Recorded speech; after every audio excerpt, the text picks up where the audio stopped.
राजेश खन्ना की जब दो रास्ते फिल्म रिलीज हुई तब तक राजेश खन्ना का और उनके स्टारडम का दौर शुरू हो चुका था। साल 1969 था और इसी साल राजेश खन्ना दो फिल्मों में एक जैसे दिखाई दिए थे। मतलब दोनों फिल्मों में राजेश खन्ना के चेहरे पर दाढ़ी लगी हुई थी, क्योंकि एक तरफ दो रास्ते फिल्म की शूटिंग चल रही थी और दूसरी तरफ इत्तेफाक 1969 की फिल्म की भी शूटिंग एक ही समय पर चल रही थी। लेकिन आज हम राजेश खन्ना की दो रास्ते फिल्म की बात करेंगे। दो रास्ते फिल्म में राजेश खन्ना एक एवरेज किरदार में ही दिखाई देते हैं, लेकिन इस फिल्म में एक सीन ऐसा था जिस सीन ने राजेश खन्ना को लाइमलाइट दिलवाई और उस सीन का इफेक्ट इतना बड़ा था कि उस एक सीन की वजह से दो रास्ते फिल्म सुपर डुपर हिट हो गई और राजेश खन्ना की 17 हिट्स की रौनक बनी। राजेश खन्ना की उस सीन को बात करेंगे, साथ में इस फिल्म से जुड़ी हुई कुछ और अज्ञात बातें आपके रूबरू भी करेंगे। दो रास्ते फिल्म राज खोसला द्वारा निर्देशित और प्रोड्यूस करी गई थी और ये 1969 की क्लासिक फैमिली ड्रामा फिल्म थी। इसमें राजेश खन्ना के अलावा मुमताज, बलराज साहनी, प्रेम चोपड़ा, कामिनी कौशल और बिंदु आद ने भी काम किया था। दो रास्ते फिल्म 1969 में रिलीज हुई, आराधना फिल्म के साथ ही रिलीज हुई थी। आप ऐसा समझ लीजिए इस दोनों फिल्मों का इम्पैक्ट ने ही राजेश खन्ना के करियर की शुरुआत कर दी थी। आराधना फिल्म के बारे में तो आप पहले से जानते ही हैं, लेकिन दो रास्ते फिल्म में जिस सीन ने इस फिल्म को सुपरहिट बना दिया, उस सीन की अगर बात ना करें तो यह फिल्म तीन भाइयों के प्यार, बलिदान और त्याग की कहानी है। नरेंद्र मतलब बलराज साहनी परिवार का मुखिया है, बहुत मेहनती और त्यागी इंसान है। उसकी माँ पीणा और दो छोटे भाई बिरजू, प्रेम चोपड़ा और सत्य मतलब राजेश खन्ना है और उनकी बहन गीता है। और बलराज साहनी की पत्नी माधवी मतलब कामिनी कौशल और उनके बच्चे परिवार में खुशी से रहते हैं। नरेंद्र मतलब बलराज साहनी अपने पिता के वादे के अनुसार पूरे परिवार को संभालता है, सबकी पढ़ाई लिखाई करवाता है, कर्ज लेकर भाई बहनों का भविष्य संवारता है।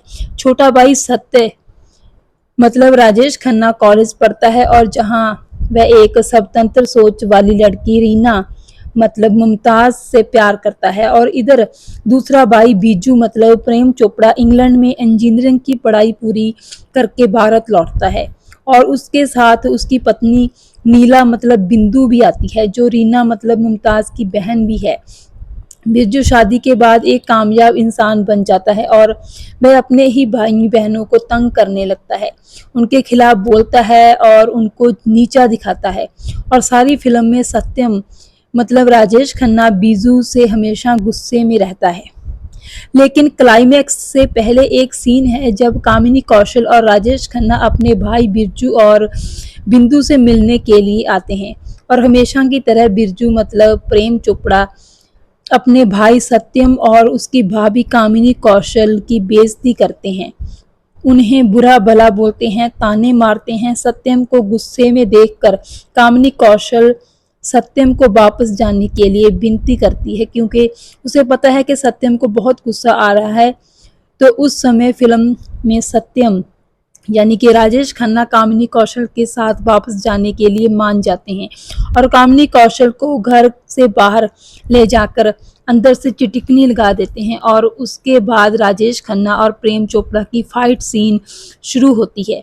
वह फाइट सीन तो नॉर्मल थी, लेकिन उस सीन में जो राजेश खन्ना ने अपना इम्पैक्ट दिखाया था, जो राजेश खन्ना की इंटरेस्टी थी, जो परफॉर्मेंस दिखाई दी उस फिल्म में एक परफॉर्मेंस ने दो रास्ते फिल्म को सुपरहिट बना दिया।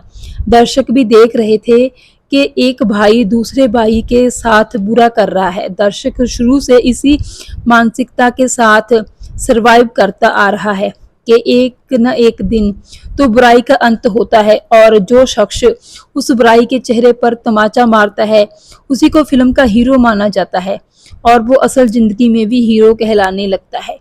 और नतीजा यह निकला कि फिल्म सुपरहिट हुई।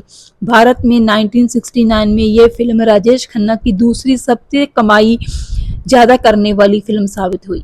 पहली फिल्म आराधना थी और यह फिल्म यूके में पहली बार ऐसी भारतीय फिल्म बनी जिसने तब करीब 9 लाख रुपए की कमाई कर दिखाई थी। इस रिकॉर्ड को बाद में पूर्व और पश्चिम फिल्म ने तोड़ा था, जो कि मनोज कुमार द्वारा बनाई गई थी।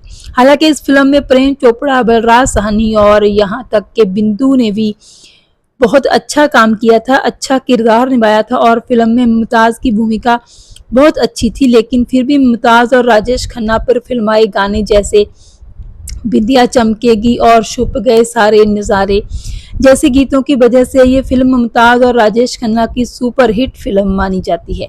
फिल्म का म्यूजिक लक्ष्मीकांत प्यारेलाल ने दिया था और बोल आनंद बख्शी जी ने लिखे थे। राजेश खन्ना के लिए किशोर कुमार ने सिर्फ एक गाना गाया था, जिसके बोल थे मेरे नसीब में ए दोस्त तेरा प्यार नहीं।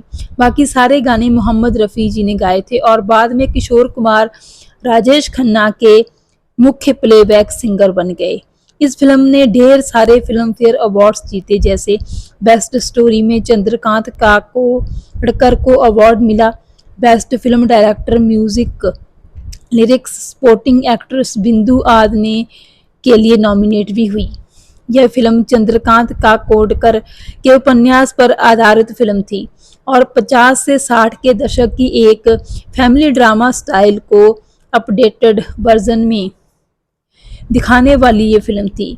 उससे पहले डायरेक्टर राज खोसला मुख्य रूप से थ्रिलर फिल्में बनाने के लिए मशहूर थे, जैसे उनकी फिल्म वह कौन थी बहुत कामयाब रही थी, लेकिन इस फैमिली ड्रामा में भी उन्होंने शानदार डायरेक्शन दिया था और इसके अलावा वह फिल्म के प्रोड्यूसर भी थे और इस तरह इस फिल्म को बहुत ज़्यादा पसंद किया गया। 1969 में इस फिल्म ने भी राजेश खन्ना के स्टारडम को 4 चांद लगा दिए और ऐसी ही और सारी फिल्में लेकर राजेश खन्ना आए और कहा जाता है कि आराधना और दो रास्ते फिल्म की कामयाबी ने राजेश खन्ना के लिए सफलता के द्वार खोल दिए थे।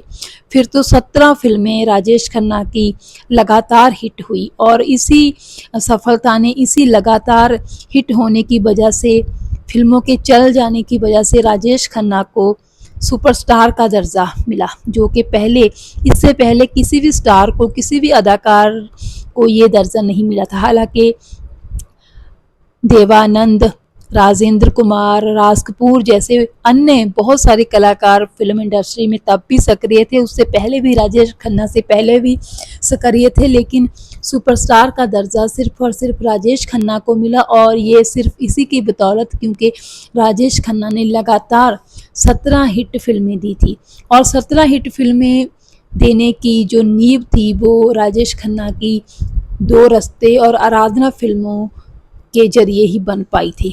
और इस तरह राजेश खन्ना ने एक दौर बनाया, वो दौर ऐसा बनाया कि आज भी लोग उस दौर की गवाही भरते हैं जिन लोगों ने वो दौर देखा है।